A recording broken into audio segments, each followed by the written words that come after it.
চতুর্থ দিনে যখন বৃষ্টি শেষ হলো তখন কতজন মনে করেছিলেন বাংলাদেশ 200-র নিচে আজ খেলা শেষ করবে? প্রশ্নটা আপনাদেরকে দিয়ে শুরু করলাম, কারণ বাংলাদেশ যখন বৃষ্টির আগে অর্থাৎ লাঞ্চ বিরতিতে যায় তখন বাংলাদেশ 120 রানে এগিয়েছিল।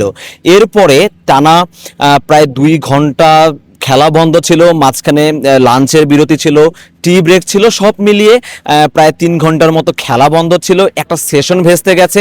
এরপরে যখন বাংলাদেশ ব্যাটিং করতে আসে তখন অনুমিতভাবেই মনে হচ্ছিল যে বাংলাদেশ হয়তো খোলস ছেড়ে বেরিয়ে আসবে, বাংলাদেশ হয়তো পজিটিভ ক্রিকেট খেলবে, যতদূর সম্ভব রান স্কোরবোর্ডে তুলে পাকিস্তানকে কিছুটা ব্যাকফুটে ঠেলে দিয়ে দিনের খেলা শেষ করবে। কিন্তু বাংলাদেশ যখন ব্যাটিং করতে নামলো, নাজমুল হোসেন শান্ত এবং মমিনুল হক যখন ব্যাটিং করতে নামলেন, তারা যেন একেবারে খোলসে নিজেদেরকে আবদ্ধ করে ফেললেন। বাংলাদেশ বৃষ্টির পরে প্রায় 30 ওভারের মতো ব্যাটিং করেছে। এই সময়টাতে বাংলাদেশ স্কোরবোর্ডে তুলতে পেরেছে মোটে 59 রান, অর্থাৎ রান রেটটা একেবারে 2-এরও কম ছিল। ভাবা যায় এই বাংলাদেশ কি ডিফেন্সিভ ক্রিকেটটা খেলেছে।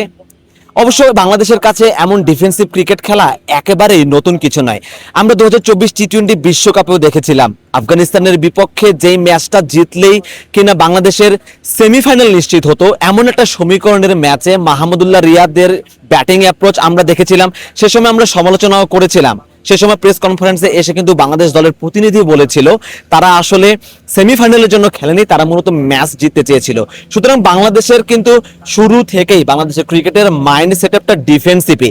তবে শুধু মাঠের খেলাতেই নয়, প্রেস কনফারেন্সে এসেও কিন্তু বাংলাদেশের প্রতিনিধি মোহাম্মদ আশরাফুল তিনিও যে কথাগুলো বলেছেন সেখান থেকে প্রমাণিত হয় কি পরিমাণ ডিফেন্সিভ মাইন্ডসেট নিয়ে বাংলাদেশ এই ঢাকা টেস্টটা খেলছে। মোহাম্মদ আশরাফুল এসে বলেছেন তাদের লক্ষ্য 260-70 রান করা, এরপরে তারা ব্যাটিং ছাড়তে চান। যে ধরনের উইকেট এবং বাংলাদেশের ব্যাটিং অ্যাপ্রোচ, 260-70 রান করতে হলে বাংলাদেশকে প্রথম 2 ঘন্টা অর্থাৎ লাঞ্চের প্রথম সেশনটা পুরোটাই ব্যাটিং করতে হবে।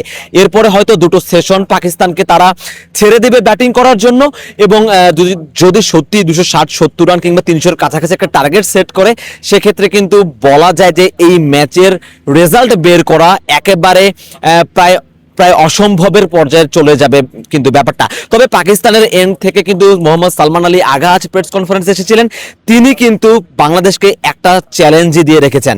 তিনি কিন্তু বলে গেছেন আমাদেরকে 70 ওভার কমপক্ষে ব্যাটিং করার সুযোগ দাও, তোমরা যেই রানটাই আমাদেরকে টার্গেট দেবে আমরা সেই টার্গেটটাই চেস করে দেখাবো।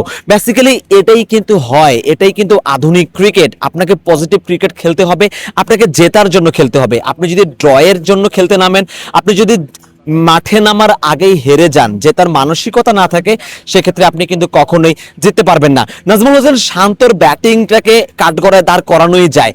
বিরতিতে যাওয়ার আগে অর্থাৎ বৃষ্টি শুরু হওয়ার আগে যে শান্ত 34 রান করেছিলেন 37 বলে, অর্থাৎ প্রায় 70-এর কাছাকাছি স্ট্রাইক রেটে শান্ত ব্যাটিং করছিলেন, সেই শান্তই কিনা যখন বৃষ্টির পরে বাংলাদেশ আবার ব্যাটিং করতে নামলো, সেই শান্ত 58 রানে অপরাজিত রয়েছেন 105 বল খেলে, অর্থাৎ 50-এর কাছাকাছি স্ট্রাইক রেটে শান্ত ব্যাট করেছেন।